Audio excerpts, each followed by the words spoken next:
জামা কাপড়গুলো তুলে ঘরটা ঝাড় দিয়ে পরে তারপর এখন মেয়ে যাবে খেলতে আর আমি যাব হাঁটতে। তো এখন অনেক দূর হাঁটতে যাই, প্রায় 5:30টায় বেরিয়ে প্রায় 6:30টাতে ঘর ঢুকি, প্রায় 1 ঘন্টা হাঁটি, অনেক দূর যাই। তো চলুন জামা কাপড়গুলো তুলে নিই এখন। তো আপনাদের ওখানে কাদের কাদের বাড়িতে অম্ববতী হয় একটু জানাবেন। কালকে তো মনে হচ্ছে অম্ববতী, তো আমাদের এখানে অম্ববতী বলে এই যে আমাদের খুড়শ্বশুর মশাই সব জোগাড় করে রেখেছে। এই দেখুন, এটা আমি ছাদে থেকে দেখাচ্ছি, নিচের পোর্শনটা দেখাচ্ছি কি ঠিকঠাক, ক্যামেরা থেকে অস্পষ্ট আসছে। আর ওই দেখুন কাঁঠাল গাছে কাঁঠাল কত ধরে আছে, আর এখানে এই যে কাঁঠালগুলো নিয়ে এসে রেখেছে, এগুলো সবাই কিনে নিয়ে যাবে, এক একটা 40 টাকা করে পিস। আর ওই যে গাছে দুটো ধরে আছে দেখুন। তো আমার এখানে ছাদে এই যে চীনামাটির বেসিনটা যে খোলা আছে, এটা কিন্তু মিস্ত্রি পাচ্ছি না যে লাগানো করাবো, মুখ ধুতে আর করতে খুব অসুবিধে হয়।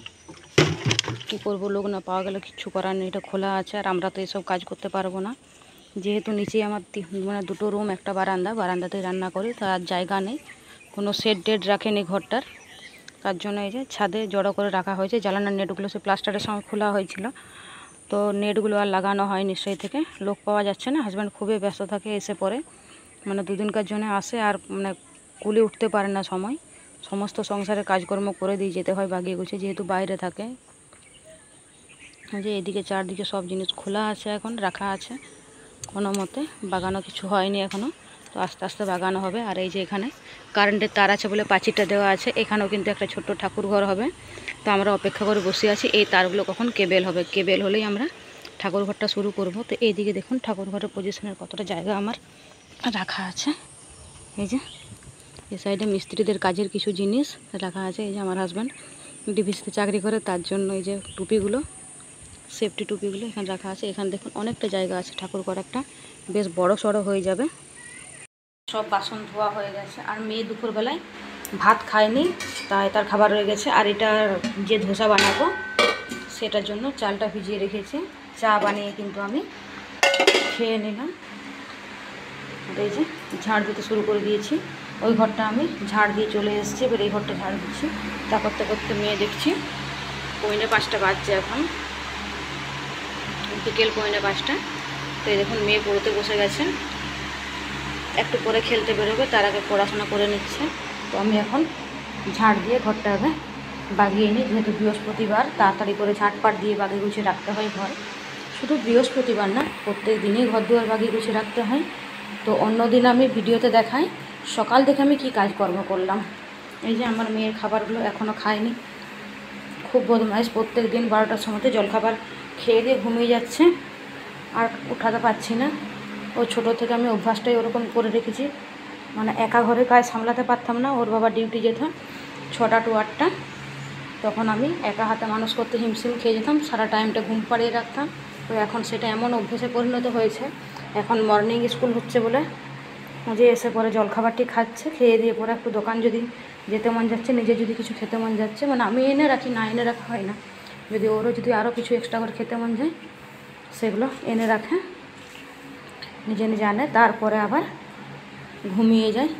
এসে জলখাবার আমি ওই জন্য ভাতটাই দিয়ে দিই, আর ভাতটা খুব একটু পছন্দ করে না, তার জন্য রাত্রেবেলায় আমি লুচি পরোটা নানা রকম যাবতীয় খাবার বানাতে থাকি, ডিম দিয়ে রুটি করি।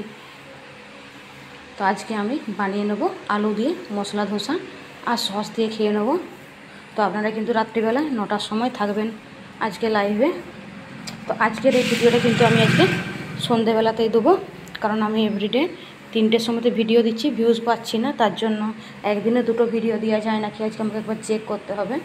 তো ব্লগিং চ্যানেলে আজকে এই ভিডিওটা আমি পোস্ট করব। বৃহস্পতিবার সকাল থেকে কি কাজকর্ম করেছি সেটা তো শেয়ার করলাম, তো বৃহস্পতিবার বিকেল থেকে যে কাজকর্মটা করছি সেটা শেয়ার করছি। আমার শ্বশুরমশাই চললেন ওঁদা, প্রত্যেক দিন ওনার সকাল বিকাল ওঁদা যাওয়া যায়, কী যে করে জানি না, বয়স্ক মানুষ আর গাড়ি চালাতে জানে না, আর 2 ছেলে যেহেতু বাইরেই থাকে, আর নাতিও কাজ করে বাইরে, সময় দিতে পারে না, তো কে নিয়ে যাবে, কিন্তু অভ্যেস। আমার ঝাঁটপাট দেওয়া হয়ে গেল, আজকে আর গাছগুলোতে জল দেবো না, গাছগুলো জল এই কারণে দেবো না কারণ বৃষ্টি হবে মনে হচ্ছে। তো দেখুন গাছগুলো কি সুন্দর ফুটেছে, আর এখানে আমি এই যে বাইরে কড়াই নিয়ে এসে মাজি, সেটা দেখাই। যে দেখুন কড়াইটা কতটা পরিষ্কার হয়েছে। এই দেখুন আমার বাড়ির সামনে আমি কতগুলো বালি ফেলে রেখেছি। আর এই যে এখানে বসে বসে কড়াইটা মাজি। তো ভেন্ডি গাছে ভেন্ডিগুলো প্রত্যেক দিন আমার বুড়োই হয়ে যাচ্ছে, ভেন্ডিগুলো তোলা আর হচ্ছে না। কাল্লা গাছে এখনও কাল্লা ধরেনি, এই ঠাকুর পালে কিছুদিন পরে পড়বে, তখন প্রচুর সবজির দরকার হবে, কি করব জানি না। সেজন্য এখন ঝাটপট দেওয়া হয়ে গেছে। এবার মেয়ে পড়ে উঠুক, তারপর যাব আমরা হাঁটতে। তো এইখানে দেখুন আমি এই যে পাখিকে চাল আর জল দিয়ে রেখেছি। আমার বাড়িতে অনেকগুলো পায়রা ছিল, কিন্তু এখন সব পায়রাগুলো আমি আর রাখিনি, কারণ ঘরটা প্রচুর নোংরা করছে। এত চারদিকে ঝড়ঝাপটা করে বলছে, সারা রাত চিৎকার করছে, মাথা খারাপ করে দিচ্ছিল পায়রাগুলো। আমার হাজব্যান্ড দুদিনকে এসে শান্তি পাচ্ছিল না, গোটা ঘরে উড়ে বলছিল। তো আমাদের অভ্যেস হয়ে গেছিলো, কিন্তু ওর খুব অসুবিধা হচ্ছিলো। তার জন্য আগের ব্লগিং ভিডিওগুলোতে আপনারা দেখতে পারবেন যে আমার এই রুমটাতে প্রায় 20-30টা পায়রা থাকতো। তারপর এসির উপরে গোটা একদম নষ্ট করে দিয়েছিল, গোটা শোকেস আলমারি সব নষ্ট করে দিয়েছিল। তার জন্য আমি পাখিগুলোকে আর রাখিনি। পাখিগুলো বাইরেই উড়ে বলতো। পাখিগুলো রাত্রেবেলা এসে ঘরে থাকতো, আর দিনের বেলাতেও কিন্তু রোদ লাগলে জল হলে ঘরে ঢুকে যেত। ওরা প্রায় টাইমে ঘরে থাকতেই পছন্দ করতো, ডানা কাটা ছিল না, ওরা বাইরে উড়ে বলতো, কিন্তু ঘরে থাকা পছন্দ করতো। তো এখন আমি পাখিগুলোকে আর ঘরে ঢুকতে দিই না, বাইরে ছাদে খেতে দিয়ে রাখি। আর এই ঘরটাতে যদি আসে তো এই ঘরে জ্বালানাগুলো তো খোলা আছে, এই ঘরে যদি আসে একবার করে তো কোনো ব্যাপার নেই। এই ঘরে এখন জ্বালান দরজাগুলো লাগানো হয়নি, তো এখানে ওই জন্য এই যে চাল আর জল আমি এখানে দিয়ে রাখি। আমার এখানে ভাতের চাল রাখা আছে, আর এটা রেশনের চালটা তো দেখালাম। আমি আটা প্যাকেটগুলো দিয়ে দেবো দোকানে, কারণ আটা প্যাকেটগুলো একদমই খেতে পারা যায় না। তারপরে এমনি আটা নিয়ে চলে আসবো, লুজ আটা। আর এই যে 1 প্যাকেট মানে 10 কেজি চাল আর কি, আমার 18 দিন ঠাকুরপালির জন্য আমার হাজব্যান্ড রেখে দিয়ে গেছে। এটা করে ঠাকুরপালিতে এটা দিয়ে আর কি ভোগ রান্না করা হবে। বাসনগুলো ঠাকুরের একদিকে রেখে দিয়েছি। আর ওই দেখুন ঠাকুরপালিতে বাসন মাজবো বলে তেঁতুল কুড়িয়েছি গাছ থেকে, কত তেঁতুল রেখেছি। এগুলো বাসন মাজতে প্রত্যেক দিন লাগবে, অনেকগুলো করে ঠাকুরের বাসন থাকে দামোদরের। আর আমি বিকেল 5টা বাজছে, চললো খেলতে।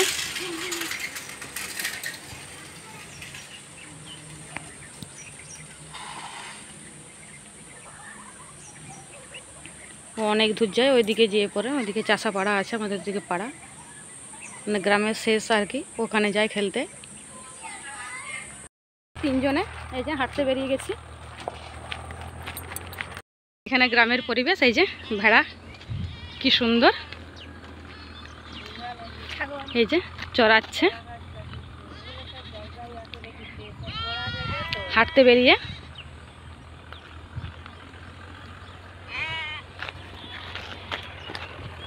এই যে আম বাগানে চলে এসছি, কত আম ধরে আছে দেখুন।